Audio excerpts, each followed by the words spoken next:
Hello student, I am Bishwajit Bhattacharjee, Faculty of Physics Department in AEP Department. Today we will discuss the topic collision, which is a part of class 11, and it is very important for your board exam as well as NEET and JEE exam. So let's start. We discuss about the subtopic. One is types of collision, and another is the coefficient of restitution, which is very important term for collision. Okay. Next, first thing, two important point, very important point, you have to memorize it. Okay, listen. First thing, say this body is A and this body is B. Say this body move towards this body, and say this body is also moving in same direction. In this case, when these two bodies collide each other, that means collide each other means U1 obviously greater than U2. So when two bodies collide each other, there is a action reaction force developed in this system, right? Because when this body collide with this body, say this body is A and this body is B, A give a force in forward direction and B obviously give a force on A in backward direction. Basically these forces are action reaction pair force, right? Action reaction pair force. So the net force on this mass system will be 0, right? So net force on this mass system is 0. So there is no external force act on this system. No external force act on the system. Is it right? No external force act on the system. So we can conclude that if there is no external force act on this system, so total momentum remain constant. We know that. So the momentum, initial momentum and the final momentum will be same. And that is very important for collision. So first you have to remind that initial momentum and final momentum in any case of collision will remain same because there is no external force act on the system. Number 2, which is also very important in case of kinetic energy, right? There is a kinetic energy. In case of kinetic energy, when two bodies collide each other, like say like this, say these two cars collide each other, obviously some sound energy or some heat energy will develop in time of collision. So obviously when two bodies collide each other, heat energy and sound energy will develop from the kinetic energy. So obviously there is a loss of kinetic energy, right? But mind it, one type of collision, we say this is a ideal collision, and which is called elastic collision. In this case, basically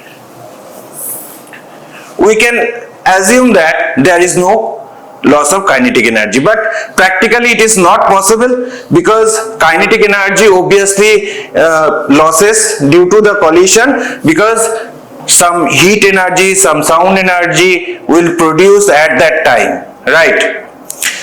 So basically kinetic energy loss due to the collision, but we can assume that ideal collision, which is there is no kinetic energy loss, and this type of collision is known as elastic collision. Okay. Next, say this is a pictorial diagram for elastic collision. Say this is kinetic energy initial, and this is a rest body.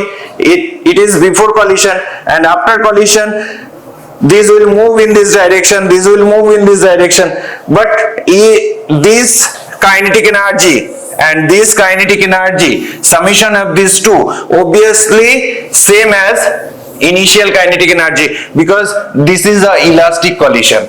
Okay, this is a elastic collision. That means in case of elastic collision only, kinetic energy will conserved. Okay. Next, types of collision. Very important, types of collision, classification of collision. First thing, we can classify the collision as, first thing, elastic collision. We already discussed. Inelastic collision and perfectly inelastic collision. What are the difference between these three types of collision? Mind it, first thing, in case of elastic collision, we already discussed that there is no external force act on the mass system during the collision, so momentum will be conserved in any case of collision.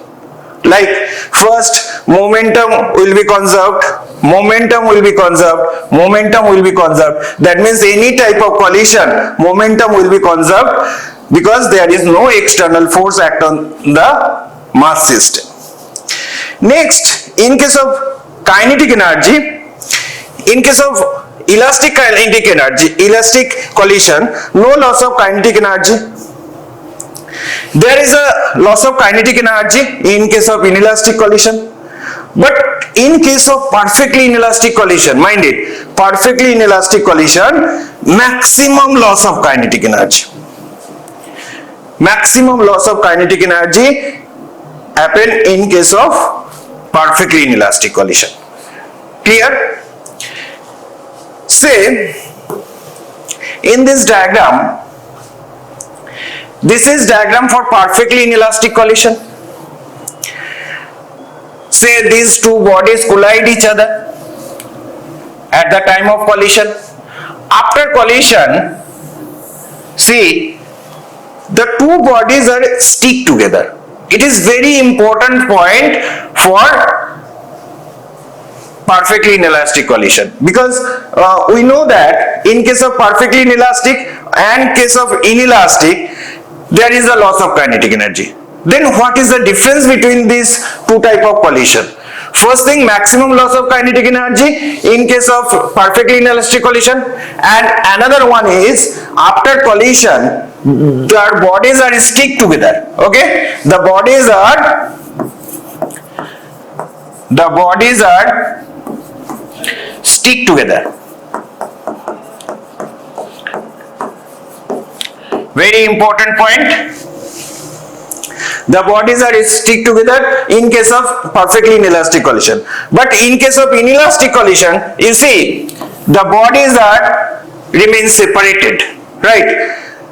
The bodies do not stick together in case of inelastic collision. But in these two cases, obviously kinetic energy lost due to the collision, okay, during the collision. But in case of elastic collision, no loss of kinetic energy and the bodies are separated after collision. Okay. Next, we'll discuss two very important terms related with this collision.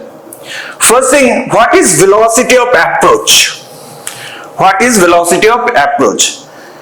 See, before collision, say this body mass is um1 and this body has mass m2.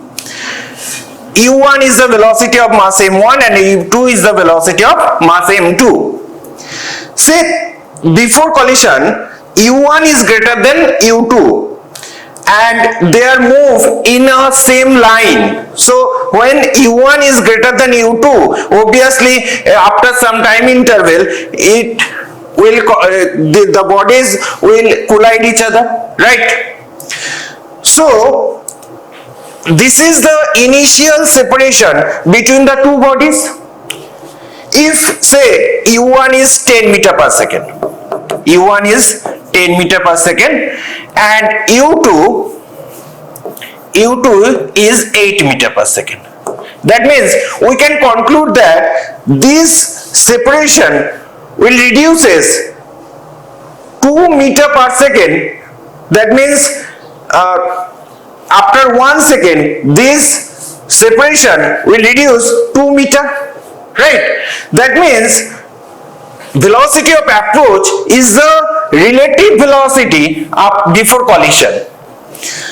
These two velocities are in same direction, so relative velocity will be u1 minus u2 because u1 is greater than u2. Okay, same velocity of separation, that means it is after collision. You know that if m1 collide with m2 after collision, obviously m2 move this velocity v2 which is greater than v1 because m1 gives a force in this direction, forward direction, but in on m1 obviously m2 gives a force in backward direction. So velocity of this particle will reduces but velocity of this particle will increase. That means after collision these two bodies are separated and the velocity of separation is v2 minus v1. These 2 points is very important. Velocity of approach, which is relative velocity before collision, which is u1 minus u2, and velocity of separation, which is relative velocity after collision, that is v2 minus v1. Okay, next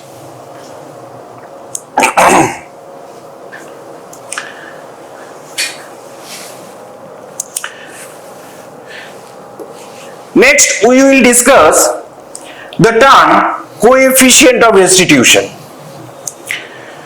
which is very important term for collision because basically we already discussed that some kinetic energy lost during the collision.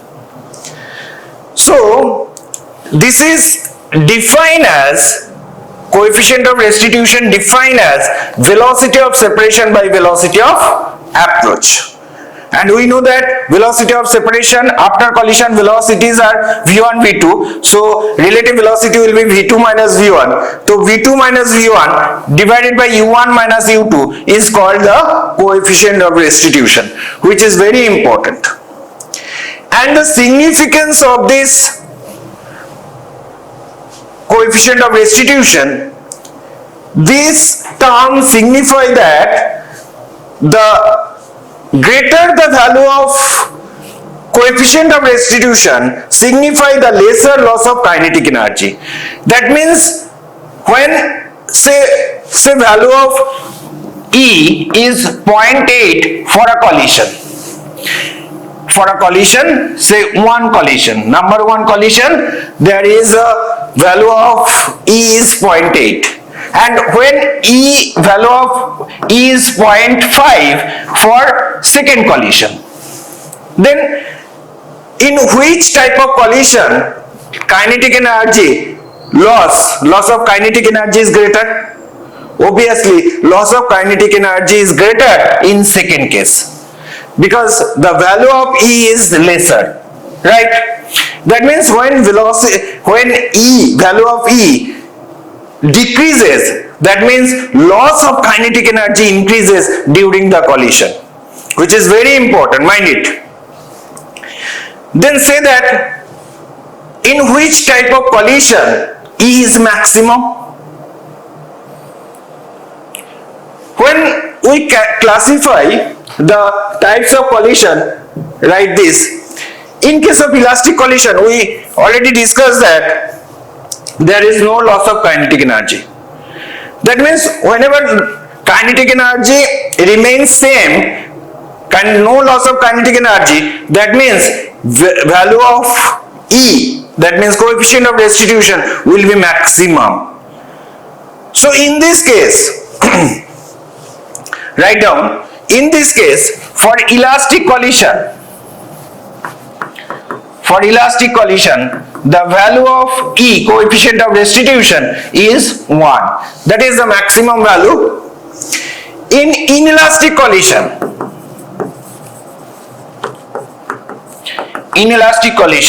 the values of E is less than 1 and greater than 0. That means when the value of E is 0.2 or 0.3 or 0.8 or 0.7, this signify the collision, type of collision is inelastic. Okay? And another one is perfectly inelastic.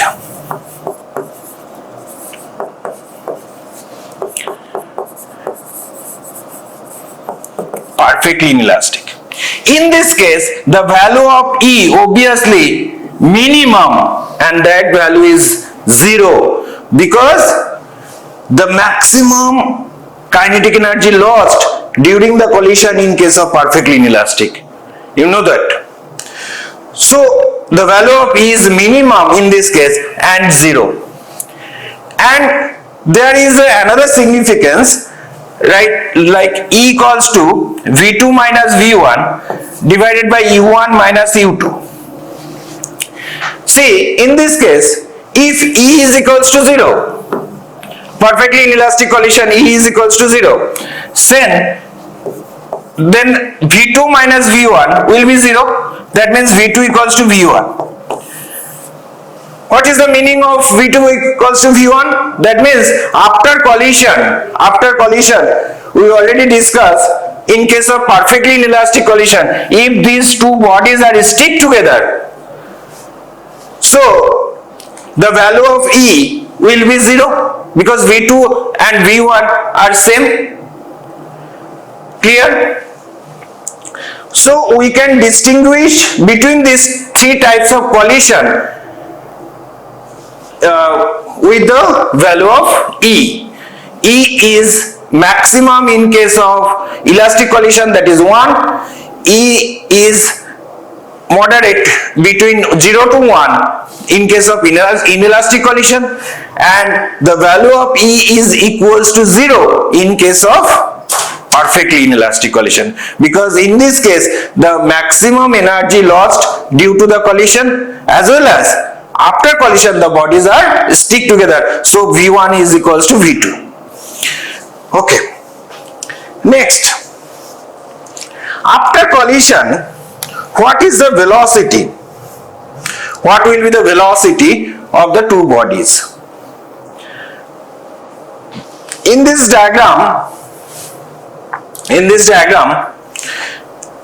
initial velocities are u1 and u2 of the bodies m1 and m2, and after collision the velocity v1 for the mass m1 and v2 for the mass of m2. Okay, what is the formula for v1 and v2? Very important formula. You have to memorize this, because otherwise the sums will be very calculative. Okay, so V1 is equals to, mind it, M1 minus EM2 divided by M1 plus M2 whole into U1 plus 1 plus E whole into M2 divided by M1 plus M2 into U2. Okay. And in case of V2, say compare M1, there is a M2, there is a M2, M1. So you have to just replace 1 as 2 and 2 as 1. So the formula will be M2 minus M1 divided by M1 plus M2 and into U2, and 1 plus E obviously this is m1, 1 plus e into m1 whole divided by m1 plus m2 into u1. This is the formula for after collision the bodies will move with velocities v1 and v2. Okay.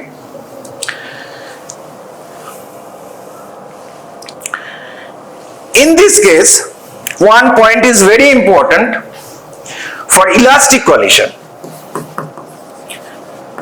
For elastic collision. Very important observation. Say masses are same.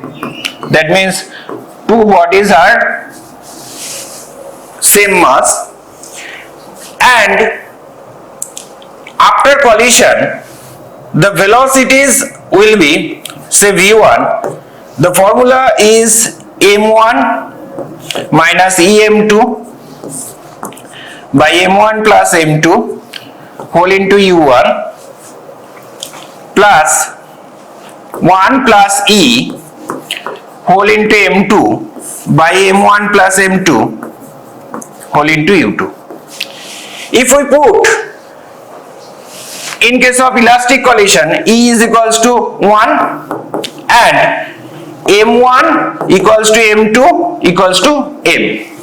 If we put these values, then v1 will be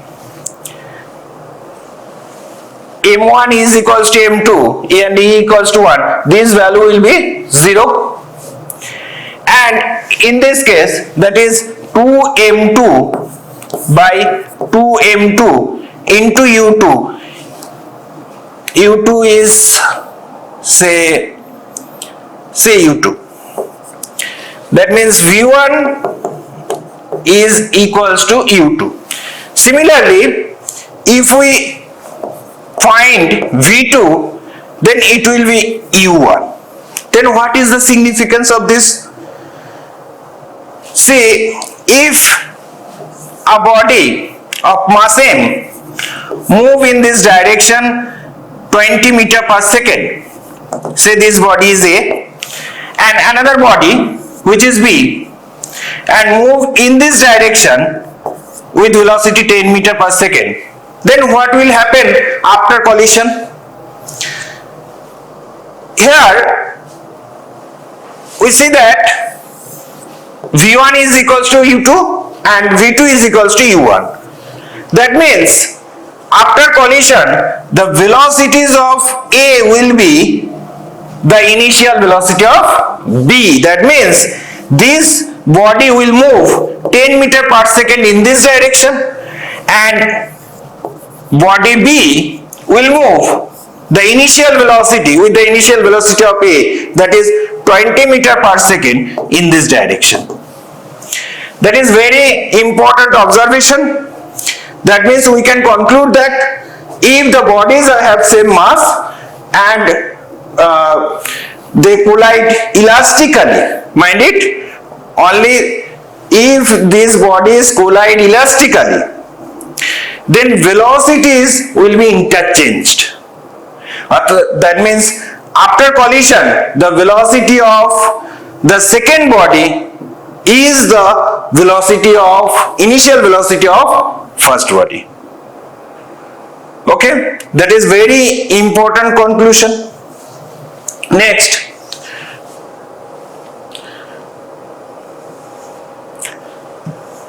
so this is a numericals on this topic.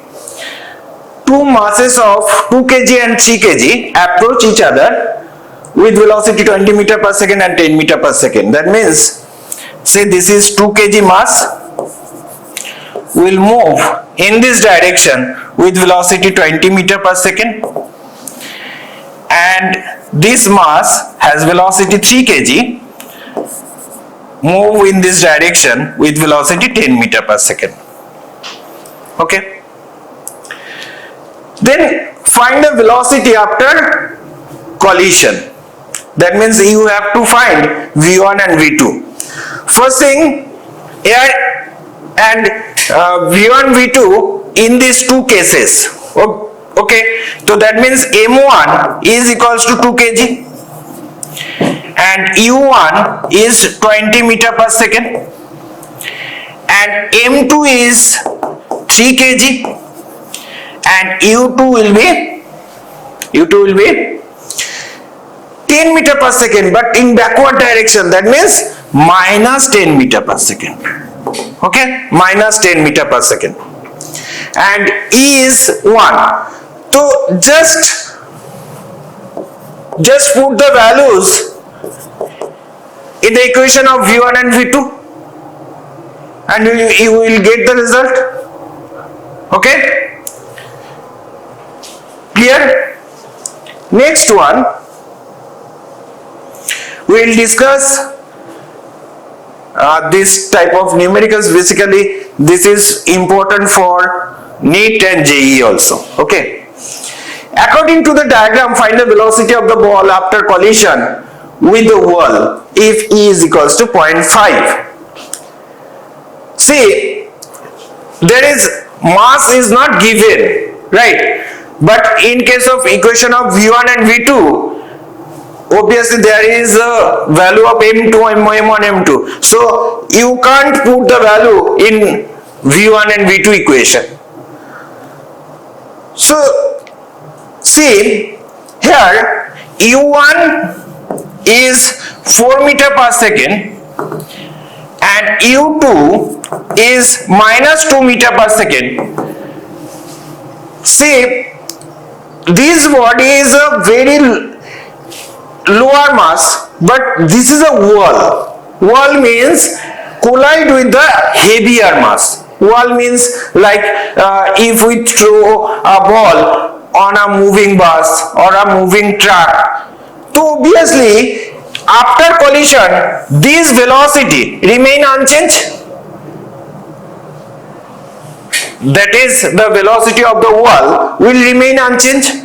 That means V2, that will be also minus 2 meter per second. So if we put the value of E is equals to V2 minus V1 divided by U1 minus U2, and that is E is given, that is 0.5, right? So 10 into 0.5 minus 2 minus V1 is equals to 5, and V1 will be minus 7 meter per second. That means the rebound velocity of this ball is 7 meter per second in opposite direction. Okay, I think this sum is clear for you, and this is the very important topic, collision. We will discuss the remaining part or remaining some problems in next class. Okay, so practice this. Okay, thank you for this class.